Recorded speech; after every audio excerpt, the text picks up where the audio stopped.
Baik, puji syukur alhamdulillah kita bisa ketemu lagi ya. Kali ini kita ngobrol terkait penyusunan naskah publikasi dan kalau bisa berharapnya sih bisa publikasi gitu ya. Sebelum kita mulai, saya sapa dulu. Selamat pagi, selamat siang, selamat malam. Assalamualaikum warahmatullahi wabarakatuh. Oke, gitu ya. Nah, kemarin di metodologi penelitian itu kan kita sudah menyusun dari bab 1 sampai bab akhir. Jadi kalau kita sudah menulis sebuah karya ilmiah, maka alangkah lebih baiknya jika kita bisa sampai pada publikasi ya. Karena di beberapa kampus itu sekarang juga sudah mahasiswanya yang semester 1, yang S1 atau program sarjana juga sudah mulai publikasi ya. Jadi karya ilmiahnya atau skripsinya itu sudah mulai dipublikasikan baik melalui seminar ataupun melalui jurnal gitu ya. Nah, itu ya terus kemudian jadi kita sekarang adalah cara menyusunnya dulu. Ya, nanti kalau kita sudah mulai expert kita sampai kepada publikasinya. Kayak gitu ya. Oke, lanjut. Nah, sekarang kita ingat dulu, kenapa sampai menjadi level publikasi dari hasil karya ilmiah atau skripsi kita. Nah, ini kita lihat dulu sebelum kita melangkah jauh sehingga proses di dalam kita membuat skripsi nanti atau karya ilmiah kita tidak terlalu melenceng dari level kita. Kita sedang di sarjana, kita sedang di magister atau sedang di doktoral gitu ya. Ya, tapi tidak ada masalah sih sebenarnya kalau kita mampu gitu ya. Yang penting dosen pembimbingnya setuju, ACC untuk sesuai dengan kemampuan kita, insya Allah lanjut biasanya gitu ya. Oke, nah di level sebelum S1, S2, atau S3 ada penelitian deskripsi. Jadi sebenarnya penelitian deskripsi itu tidak masalah dibuat S1 gitu. Asal detail saat pembahasannya itu bagus gitu ya. Tapi kan kadang-kadang mahasiswa itu awalnya iya, endingnya ternyata nggak sesuai dengan ekspektasi yang diharapkan oleh dosen pembimbingnya. Intinya adalah ya udah sebagai hanya buku yang ditumpuk di perpus gitu kan iman sekali. Kalau hanya numpuk di perpus, nah alangkah lebih baiknya jika deskripsi yang meskipun hanya deskripsi itu juga terbaca oleh orang lain. Jadi kalau penelitian deskripsi itu levelnya katanya itu masih di bawah S1, seperti gambaran itu masih di bawah S1. Tapi jika variabelnya banyak yang digambarkan tidak hanya satu saja, tetapi misalnya gambaran kualitas hidup. Tetapi kualitas hidup itu kan terdiri dari beberapa komponen. Nah, setiap komponen dari kualitas hidup itu dilentrehkan atau dibahas satu persatu, maka insya Allah hasilnya akan bagus dan akan disenangi atau pembaca itu tidak malas gitu. Hanya monoton bahas tentang kualitas hidup secara general gitu ya. Mungkin seperti itu. Kalau ada yang lebih lagi monggo sih. Tapi kalau saya tidak mempermasalahkan gitu ya. Yang penting mahasiswa paham dengan apa yang dia tulis ya gitu. Nah, di keperawatan levelnya itu adalah aplikasi. Jadi aplikasi dari ilmu pengetahuan dan teknologi kita aplikasikan ke dalam bidang keahliannya masing-masing. Kalau di keperawatan berarti kita di keperawatan gitu ya. Misalnya ada sedang tren itu di telemedicine itu ya. Di telemedicine itu kan juga sudah banyak gara-gara pandemi, maka sudah banyak klinik virtual yang ada di rumah sakit gitu ya. Dulu karena tidak ada, mohon maaf tidak promosi gitu, tidak ada aplikasi untuk chat. Sekarang banyak aplikasi untuk chat gitu ya. Tapi keterbatasan kita di masyarakat itu juga masih ada keluarga yang kurang mampu gitu ya. Sehingga tidak semuanya terjangkau dengan teknologi, meskipun itu hanya alat telekomunikasi ya. Untuk chatting ataupun dengan menggunakan aplikasi itu tidak memungkinkan menggunakan HP standar. Nah, mau tidak mau masyarakat harus menggunakan HP yang sudah memiliki sistem operasi minimal Android gitu ya, yang harganya masih ada yang murah. Nah, itu bisa digunakan. Tetapi daripada beli Android 500.000 gitu yang memberi kuota setiap bulan terus kemudian mengisi pulsa dan kawan-kawannya, maka masyarakat itu akan cenderung untuk Enggak lah, mending pakai HP konvensional yang penting bisa telepon atau anak-anaknya telepon. Sudah, biasanya seperti itu ya, kendala-kendala yang seperti itu. Oke, gitu ya. Jadi aplikasi ilmu pengetahuan diaplikasikan yang ada, terus kemudian kalau di level S2 itu adalah inovasi, yaitu mengembangkan ilmu pengetahuan yang sudah ada, ya, jadi dimodifikasi hingga menghasilkan karya inovatif dan teruji dengan pendekatan inter atau multidisiplin, gitu ya. Jadi dia sudah mengembangkan ilmu pengetahuan yang sudah ada. Misalnya apa namanya, yang sudah ada apa itu namanya, seperti drop, tetesan infus gitu ya, tetesan infus yang drip. Nah, itu bisa nggak digunain untuk mengantisipasi apa itu namanya, itu kan bisa melihat kalau ada oklusi misalnya udara, tetesan infus tadi akan bunyi tit tit tit tit. Nah, apakah bisa itu diaplikasikan pada eh, NGT saat kita memberikan nutrisi parenteral gitu kepada pasien? Nah, apakah bisa seperti itu? Nah, coba dikembangkan sampai sana, bisa apa tidak? Saya dulu pernah berpikir ke sana, tetapi ya biasa keterbatasan biaya dan kawan-kawannya sehingga membuat kita menjadi keterbatasan di sana gitu ya. Oke.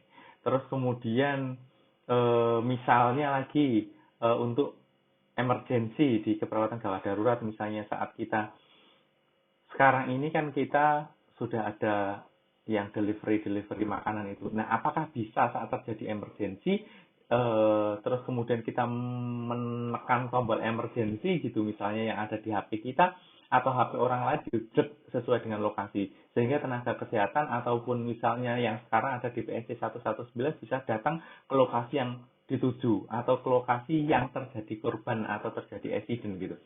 Nah, sekarang kan masalahnya kan kita masih telepon gitu ya. Nah, kalau telepon itu kan biasanya menggunakan biaya yang lebih mahal dibandingkan menggunakan kuota. Nah, misalnya bisa diaplikasikan hal seperti itu bagus sekali. Itu maksudnya di pengembangan karena itu sudah ada teknologinya gitu ya. Itu di level S2. Nah, kalau di level S3 ya, kita itu sudah invention atau menemukan gitu ya. Karena kita sudah S3 sudah eh, apa namanya, filosofi gitu. Jadi sudah kayak mendarah daging, maka kita harapannya adalah kita bisa menemukan sesuatu yang baru atau menciptakan sesuatu yang baru ya, yang original, asli dari buatan kita sendiri tanpa memodifikasi, tanpa eh, apa namanya, duplikat atau menggunakan punya orang lain gitu yang kita modifikasi, nah dan menjadi hak milik kita atau menjadi apa namanya, hak paten yang kita miliki seperti Pak Habibie gitu misalnya ya. Kalau bisa seperti itu kan keren luar biasa karena di dokter kita juga sudah banyak gitu ya. Oke, itu mungkin level penelitian terkait di level pendidikan ya, di level pendidikan. Oke, nah sekarang bagaimana cara menulis yang mudah? Kan kita tidak ujuk-ujuk tulisan itu jadi, kan tidak gitu ya. Tetapi ada prosesnya gitu. Nah, bagaimana cara menulis yang mudah? Sebenarnya saat kita kuliah itu kita pas mau menulis skripsi ataupun kita sudah masuk di metodologi penelitian seperti sekarang ini, kita sebenarnya sudah diajarkan cara menulisnya. Hanya saja karena kita bersambungan dengan mata kuliah yang lain sehingga kita otaknya itu sudah mulai lelah gitu. Saya lelah gitu untuk memikir ke sana. Nah, sebenarnya tapi kita sudah diajarkan cara menulisnya yang mudah bagaimana, yaitu sesuai panduan kampus masing-masing gitu. Itu yang sesuai standar. Iya, karena yang diakui di kampus itu adalah tulisan itu. Yang lain yang tidak sesuai dari tulisan kampus itu tidak diakui gitu. Nah, itu adalah cara menulis yang mudah dan benar gitu ya. Tapi nanti kalau sudah mau publikasi beda lagi. Gitu. Ya, cara mudahnya gimana? Ya niat. Kalau nggak ada niat nggak akan tertulis, nggak akan terketik gitu ya. Karena sekarang sudah tidak mengetik, sudah tidak menulis menulis manual, tetapi kita menggunakan komputer. Jadi mau nggak mau kita harus mengetik. Nah itu niat yang muncul. Misalnya kalau kita sudah malas hari ini, ya malas hari ini boleh.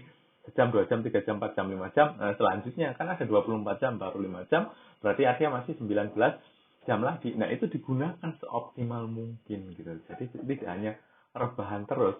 Kalau kita rebahan terus, ya kita nggak selesai-selesai, niatnya berarti nggak ada. Gitu.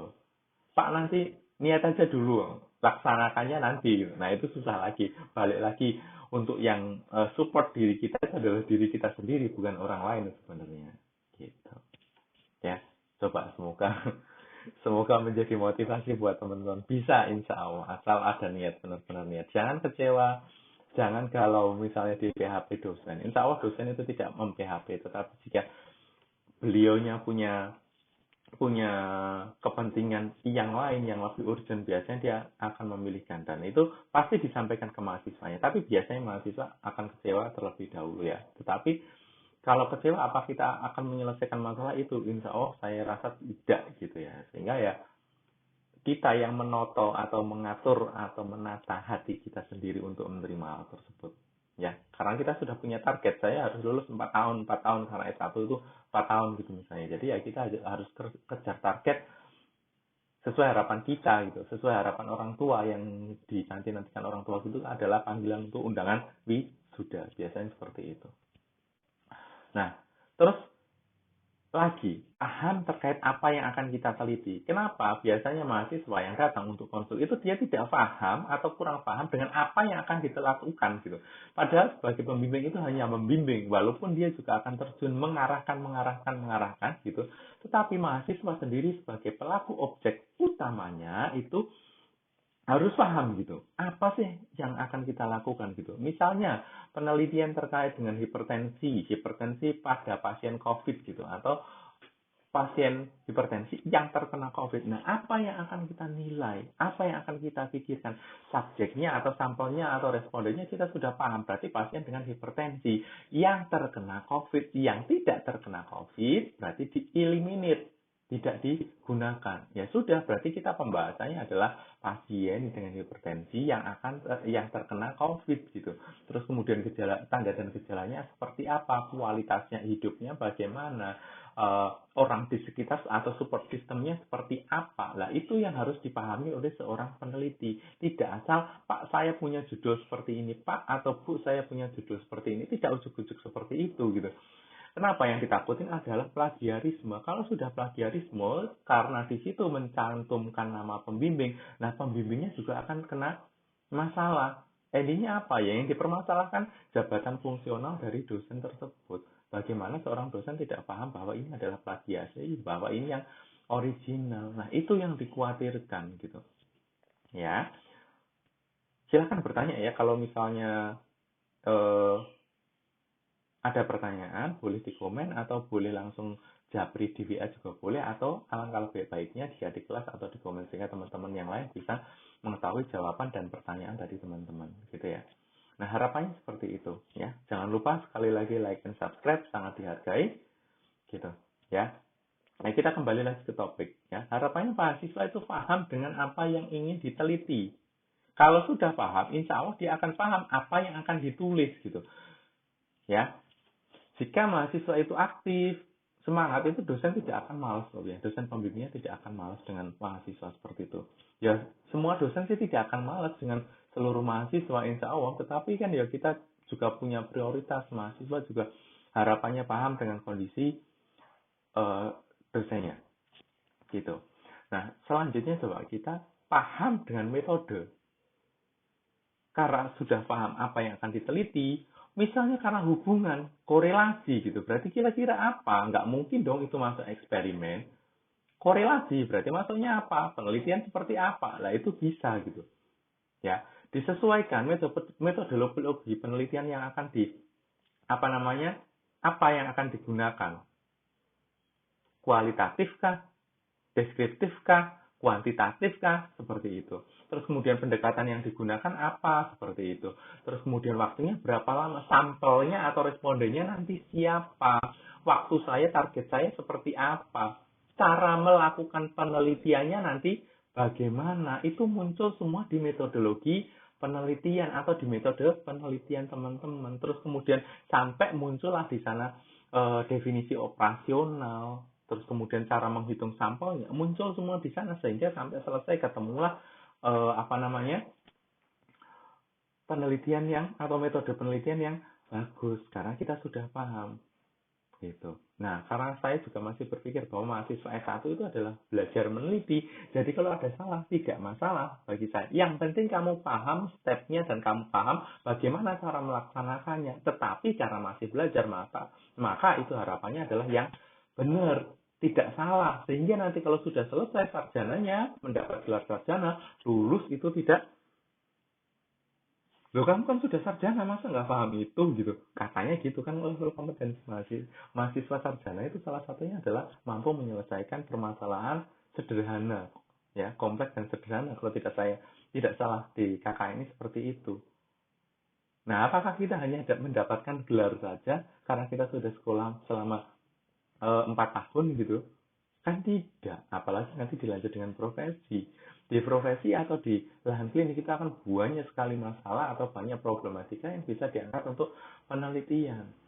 Menyenangkan sebenarnya di klinik ataupun di pendidikan gitu. Ya. Oke. Menggunakan panduan penulisan yang ditentukan. Jadi jangan menggunakan penelitian atau panduan penulisan dari kampus lain. Gunakanlah yang di tempatmu gitu. Yang sesuai di tempatmu. Nanti kalau dosen pembimbingnya masih mengacau ada yang dulu-dulu di tempat beliaunya sekolah, diingatkan lagi, Pak, model atau Bu, model penulisannya seperti ini di kampus kita. Nah, biar beliaunya ingat kembali gitu ya. Nah, ini komunikasi dengan pembimbing seperti yang saya sampaikan tadi, komunikasi. Kalau ada apa-apa disampaikan, bukan diharapkan dosennya menyesuaikan mahasiswanya. Betul, mahasiswa itu membayar di kampus, tetapi tidak halnya seperti kita beli cendol. Ya. Komunikasikan apa yang menjadi kebingunganmu, apa yang menjadi gundah gulanamu yang mengganggu isi hatimu.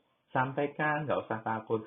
Jangan tiba-tiba kalau ngechat dosennya tanpa salam, tanpa nama, tanpa memberikan foto DP gitu, maksudnya DP yang benar, tapi DP dengan pacarnya, terus kadang ada yang DP non DP gitu ya. Kita bingung, ini sih kita ngobrol dengan siapa gitu ya. Bahkan saya mengikuti kuliah penelitian Indonesia itu ya, yang diampu oleh Prof. Sugiono dari UNY, itu juga halnya sama. Saya akan membalas, beliaunya memberikan nomor HP-nya, tetapi saya akan membalas jika yang mengetik itu adalah ada memiliki foto atau memiliki profil picture yang benar gitu.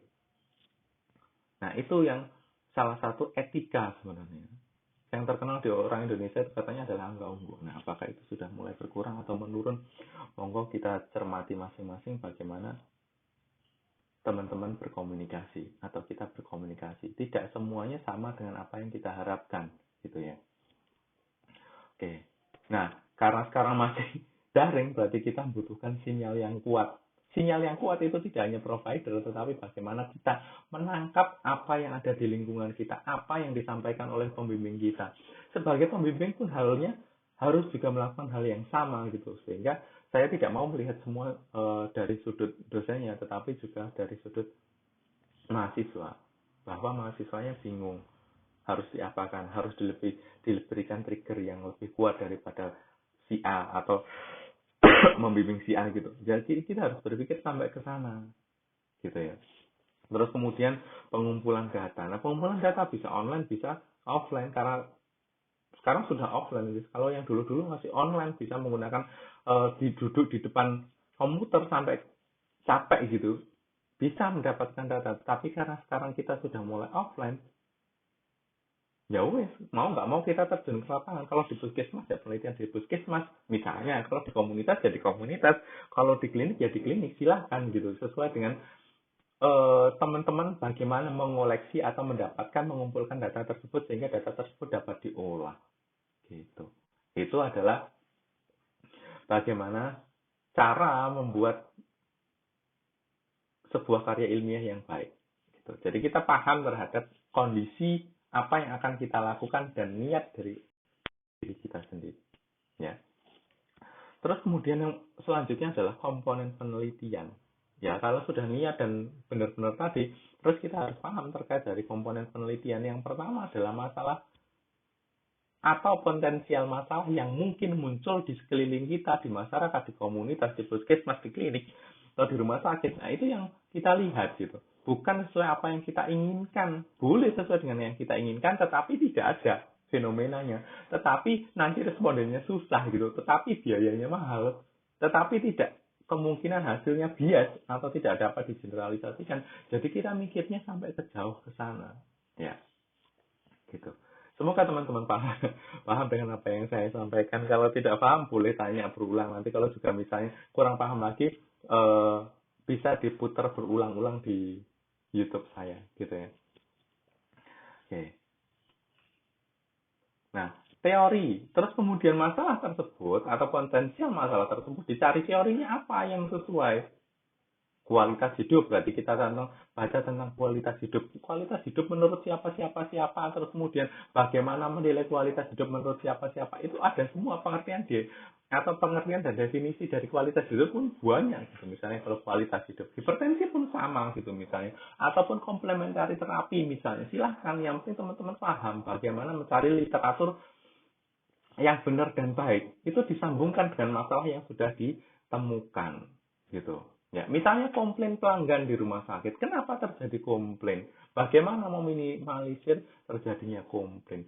Komplain nanti endingnya apa? Kepuasan pelanggan. Kalau sudah kepuasan pelanggan, endingnya apa? Retensi atau pasien tadi mau nggak kembali ke rumah sakit kita, baik itu negeri maupun swasta. Juga kita akan berpikir sampai ke sana gitu. Nah, itu salah satunya yang harus dipikirkan. Teorinya yang nyambung yang mana gitu. Ya. Terus tadi seperti yang saya sampaikan, metode penelitian ya sudah saya sampaikan berulang-ulang. Terus kemudian pengumpulan data dan analisis.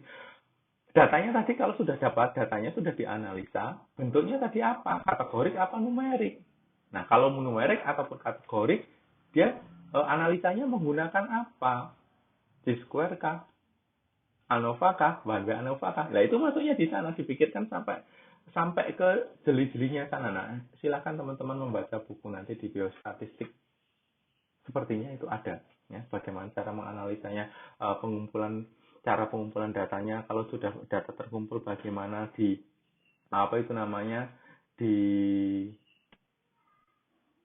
normalitaskan, datanya normal atau tidak. Jika tidak normal, maka ujinya apa? Jika normal, ujinya apa? Terus kemudian datanya termasuk kategorik atau numerik, ujinya nanti apa? Sampai nanti keluar interpretasi dari hasil analisa data.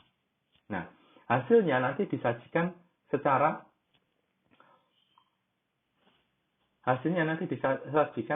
general, deskriptif, terus kemudian di dalam bentuk tabel, dideskriptifkan apa tuh hasilnya, sampai muncullah sebuah dari kesimpulan. Nah, hasil itu biasanya nyambung dengan pembahasan. Pembahasan itu terkait berarti kesenjangan atau kebenaran dari hasil penelitian sudah didapatkan oleh teman-teman gitu. Nah, kesimpulan dan saran berarti kesimpulan sudah mengacu pada tujuan. Kalau saran berarti dia mengacunya adalah pada manfaat penelitian. Nah, itu yang akan dilihat. Ya, ini nanti akan diringkas menjadi sebuah publikasi ilmiah yang sederhana tetapi merupakan intisari dari penelitian teman-teman semua. Nah, ini merupakan indikator laporan penelitian yang baik. Penulisan sesuai dengan pedoman. Kalau kita penulisannya menggunakan dari kampus kita di Guna Bangsa, ya kita sesuai itu, jangan menggunakan yang lain. Kalau menggunakan yang lain, ya diubah ke dalam bentuk sistematik penulisan kita, gitu. Datanya lengkap, akurat, up to date. Jangan yang dulu-dulu. Jadi misalnya kamu penelitian yang kemarin, tahun ini, ya udah tahun ini yang digunakan, ataupun 3 bulan terakhir, ataupun 6 bulan yang terakhir, datanya lengkap, tidak ada yang drop out gitu. Misalnya seperti itu. Tetapi kan kalau misalnya kita menggunakan responden manusia untuk terjadi drop out, itu resikonya cukup tinggi gitu ya. Karena responden berhak untuk menolak, meneruskan, atau berhenti di tengah perjalanan. Gitu. Sistematis urutan, kalau sudah ada pendahuluan, terus kemudian tinjauan pustaka, terus kemudian metode penelitian, kesimpulan hasil dan pembahasan, dan kesimpulan. Urut gitu sistematis, bukan bolak-balik. Selain itu juga setiap paragrafnya itu sambung menyambung. Jadi antara paragraf satu dengan paragraf berikutnya itu nyambung, mau diberikan conjunction atau kalimat hubung, bukan ujuk-ujuk paragraf A membahas A, paragraf B membahas B. Itu tidak nyambung. Nah, dicari korelasinya antara paragraf A dengan paragraf B-nya tadi apa, sehingga muncullah sebuah kesinambungan yang bagus di dalam sebuah penyusunan kalimat maupun teksnya, ataupun penyusunan dari penelitian gitu. Nah, yang berikutnya adalah menarik. Kalau nggak menarik, ngapain dibaca? Malas orang melihatnya gitu ya. Nah, menarik. Buatlah sesuatu yang menarik. Judulnya tadi juga yang menarik, yang original. Karya teman-teman sendiri, original tanpa menduplikasi atau melakukan plagiasi. Kenapa? Kalau sudah diplagiasi, kita biasanya sudah apa? Dosanya itu, ini plagiasi, ini sudah plagiasi gitu. Kalau misalnya caranya ya, gimana ya? Cara yang lain. Ya, gunakan sumber yang lain yang memiliki kata-kata yang lain. Salah satu untuk mengantisipasi terjadinya plagiasi, yaitu adalah melakukan paraphrase. Ya, kita ubah kalimatnya, tetapi maknanya sama dengan makna kalimat yang kita mau gunakan gitu. Ya, itu kemampuan bahasa Indonesia teman-teman perlu diuji kembali ya. Karena ini sudah semester berapa semester? 7 gitu. Oke. Nah, komponen dalam penelitian dan artikel. Komponen dalam judulnya apa? Tujuannya apa? Metode, hasilnya apa yang akan digunakan. Terus kemudian, nah ini saling sambung, menyambung menjadi satu gitu. Itulah kesimpulan. Nyambung semuanya.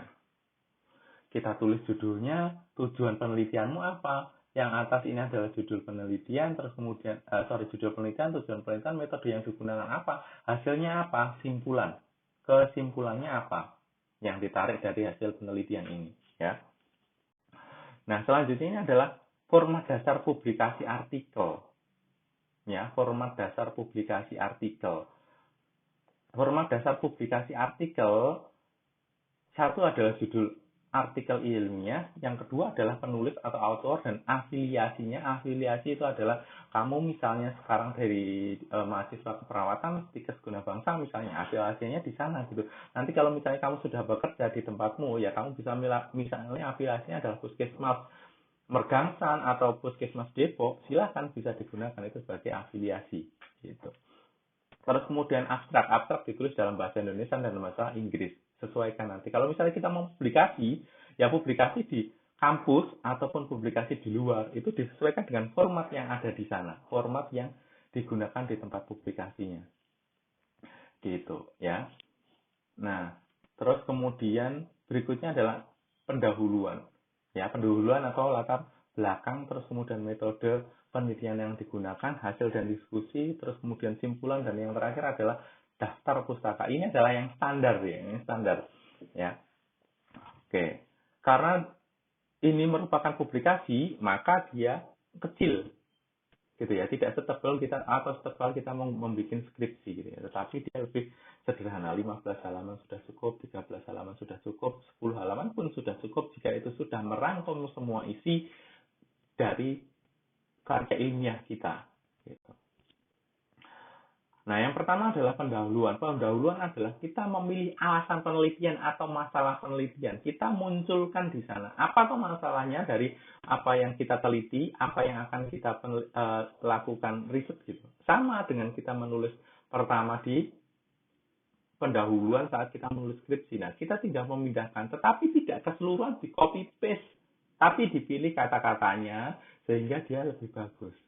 Signifikansi penelitiannya apa dimunculkan, kesenjangan antara atau gap-nya gitu ya, antara yang fenomena yang muncul dengan kondisi tertentu atau dengan secara teori, apa gap-nya, dan menunjukkan keunggulan dan kebaruan atau originalitasnya gitu ya. Nah, atau apa namanya originalitas itu, nah, pokoknya yang keterbaruannya, novelty ya, novelty dari penelitian kita. Dan di akhir dari pendahuluan atau di latar belakang itu dituliskan tujuan penelitian untuk mengetahui apa gitu ya, untuk mengetahui apanya gitu ya. Nah, di dalam latar belakang hindari penggunaan tujuan pustaka atau ringkasan dari hasil. Ya, hindari penggunaan tinjauan pustaka atau hindari dari hasil orang lain atau hasilmu sendiri. Jadi tinjauan pustaka tidak ada di sana, tetapi latar belakang murni. Ya, kalaupun tinjauan pustaka ada boleh, tetapi diparafrase jangan sampai itu terlihat seperti eh, masalahnya apa gitu yang definisi gitu misalnya, jangan seperti itu. Tapi definisi operasionalnya dimunculkan di situ gitu, boleh gitu ya. Terus kemudian metode, jangan lupa ya kalau ada pertanyaannya boleh bertanya langsung. Metode terdiri dari desain penelitian. Desain penelitiannya apa, pendekatannya apa, caranya bagaimana di situ, tempat dan waktunya kapan, di mana, kapan mau selesainya, rencananya, populasi dan sampelnya siapa. Ya kalau misalnya tadi sudah dituliskan hipertensi, berarti pasien hipertensi. Sampelnya siapa? Misalnya 300 pasien hipertensi yang ada di Puskesmas Depok 3. Nah, Depok 3 itu populasinya di mana? Yang wilayah kerja dari wilayah Puskesmas Depok 3. Depok kan gede itu misalnya di Jogja. Nah, kalau di Depok luas itu ada berapa puskesmas? Misalnya ada 2 puskesmas, Depok 1 dan Depok 2 gitu. Nah, itu yang di Depok mana? Depok 1. Ya udah sesuai yang di situ saja. Nanti bisa digeneralisasikan gitu ya. Cara pengukurannya, pengambilan datanya, metode analisa datanya seperti apa? Itu dimunculkan di metode. Ya, biasanya tulisannya hanya metode saja. Terus kemudian selain itu ada uji etik. Jika ada uji etiknya, ya penelitian-penelitian yang menggunakan manusia atau hewan uji itu wajib mencantumkan uji etik atau ethical clearance, berarti pendeklarasian etis bahwa ini tidak merugikan, tidak menyakiti binatang, tidak merugikan orang lain, tidak menimbulkan kerugian atau kecacatan gitu misalnya. Dimunculkan di sana. Itu di metodologi di metode dari publikasi. Terus kemudian hasil dan diskusi. Yang pertama adalah hasil. Menggambarkan temuan utama dari penelitian. Temuannya saja digambarkan, karena gambaran maka dia hanya deskriptif saja dulu, tanpa diberikan why, karena, sebab, itu nggak usah, tetapi hasilnya seperti apa, hasil murni, deskriptifnya saja. Biasanya ditampilkan dalam bentuk gambar atau tabel gitu, tabel satu atau gambar satu. Dia mendeskripsikan tentang apa gitu. Udah selesai. Ya, karena nanti kalau yang penjelasannya atau yang lebih detailnya itu masuk ke diskusi gitu ya. Nah, mengeksplorasi. Kalau diskusi itu adalah mengeksplorasi signifikansi hasil penelitian. Alasannya mengapa hasilnya seperti itu. Perbedaan dengan penelitian atau persamaannya dengan penelitian sebelumnya. Itu apa gitu. Nah, itu dimunculkan di sana sampai selesai. Misalnya, pada laki-laki, risiko untuk terjadi penyakit jantung koroner misalnya. Kenapa? Karena peningkatan usia. Nah, kenapa peningkatan usia? Karena pada laki-laki seiring dengan peningkatan usia, maka kadar testosteronnya akan menurun. Kadar testosteron yang menurun itu eh, hasilnya adalah akan berbanding sama, yaitu akan diikuti dengan peningkatan LDL, low density lipid gitu. Dia akan naik. Nah, kalau sudah naik, maka HDL-nya akan turun. HDL yang turun akan mengakibatkan resiko terjadinya penumpukan plak di arteri, terutama di arteri yang ada di jantung. Nah, hal semacam itu yang akan menyambung gitu ya. Itu yang dijelaskan saat didiskusi, bukan di hasil. Kalau di hasil hanya menyebutkan mayoritas respondennya 97% adalah bekerja sebagai atau seorang pelajar atau seorang laki-laki. Lah itu adalah yang di hasil. Gitu ya. Jadi bisa membedakannya ya. Oke. Terus berikutnya adalah simpulan. Ya, simpulan. Yang bisa diambil itu apa gitu. Nah, di simpulan itu harus menjawab tujuan penelitian. Tujuan penelitiannya apa? Tadi kalau misalnya adalah terdapat hubungan yang signifikan. Ya, terdapat hubungan yang signifikan. Jadi, A dan B itu berhubungan yang signifikan, yang artinya adalah ini. Nah, terus kemudian kita beri kan alasan ilmiahnya yang jelas, alasan ilmiah yang jelas itu apa, gitu ya. Terus kemudian dimunculkan kekurangan dan kelebihan dari penelitian ini. Kekurangannya diusahakan diberikan solusi. Terus kemudian memberikan rekomendasi, ya. Memberikan rekomendasi yang sesuai untuk, karena kita keperawatan, maka kita di praktek keperawatan atau di keilmuan keperawatan. Sehingga di sini itu saat kita sebagai mahasiswa yang mau melakukan penelitian ilmiah, yaitu akan membuat skripsi misalnya, kita bisa membaca dari jurnal-jurnal yang ada. Ya, salah satunya adalah di simpulan. Kadang juga di pembahasan dimunculkan sekilas gitu ya, tergantung dari jurnal, model jurnal, selingkung jurnal yang kita ikutin. Nah, itu yang perlu kita baca gitu ya saat kita melakukan sebuah literasi sebelum kita menulis ilmiah, sehingga kita akan tahu topik atau permasalahan apa toh yang ada yang belum selesai gitu ya. Semoga teman-teman paham gitu. Nah, selanjutnya adalah daftar pustaka. Daftar pustaka itu adalah keseluruhan referensi yang digunakan dalam menulis naskah publikasi, ya, seluruh referensi yang digunakan di dalam menulis naskah publikasi. Ya, itu seperti di bibliografi itu tinggal ngikuti formatnya. Kalau menggunakan EPE ya ikut EPE, kalau menggunakan Harvard ya Harvard, kalau menggunakan Vancouver ya Vancouver. Alangkah lebih baiknya jika kita menggunakan reference manager, ya, sehingga kita lebih mudah dalam kita menulis sebuah daftar pustaka. Tinggal klik sudah jadi. Kalau kita edit di atas atau di bagian atasnya bukan yang di bibliografi, maka dia di bibliografi akan ikut otomatis teredit, otomatis jika kita delete otomatis akan terdelete. Itu enaknya kalau kita menggunakan menulis sebuah karya ilmiah menggunakan reference manager gitu ya. Reference manager bisa digunakan di sebelumnya atau dilihat atau didengarkan lagi di pertemuan-pertemuan sebelumnya gitu ya. Nah, usahakan untuk tidak menggunakan kutipan sekunder. Kutipan sekunder itu seperti apa toh? Seperti yang saya jelaskan Pak saat kita menulis daftar pustaka. Si A dalam si B tahun 2015 gitu misalnya. Nah, itu jangan. Kalau itu kelihatan banget adalah sekunder. Padahal yang kita cari ada dalam si A. Padahal kita kan nyari si A-nya yang asli, bukan si B-nya. Kenapa kita menyatukan si B? Si A 2019 dalam si B 2022 misalnya. Lah itu yang sekunder itu adalah si 2022-nya. Padahal kita ada mencari yang originalitasnya. Penulis utamanya siapa? Itu yang pengen kita cari. Ya. Nah, di dalam sebelum kita membahas daftar pustaka ini ya, yang sudah saya sampaikan tadi, setelah simpulan itu biasanya ada acknowledgement. Acknowledgement itu adalah pengetahuan seperti siapakah funding atau pemberi dana dari penelitianmu. Kalau kita penelitian pribadi ya nggak usah di sana. Ada juga yang mencantumkan conflict of interest gitu. Jadi conflict of interest itu seperti kepentingan ada sesuatu kepentingan bahwa ini adalah kayak disuruh kayak gitu ya. Jadi bukan seperti itu. Kalau kita memang tidak ada itu ya udah tidak usah dicantumkan gitu. Mengikuti gaya selingkungan yang ada di jurnal masing-masing gitu. Ya.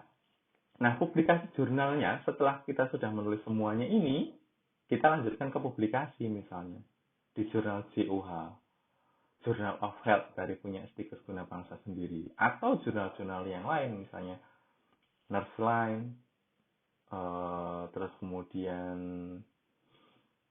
IJNP boleh, ataupun jurnal-jurnal yang lain ya. Jadi tinggal cari aja di Sinta jurnal keperawatan, nanti di sana ada level-levelnya, level Sinta 1 sampai level Sinta 6.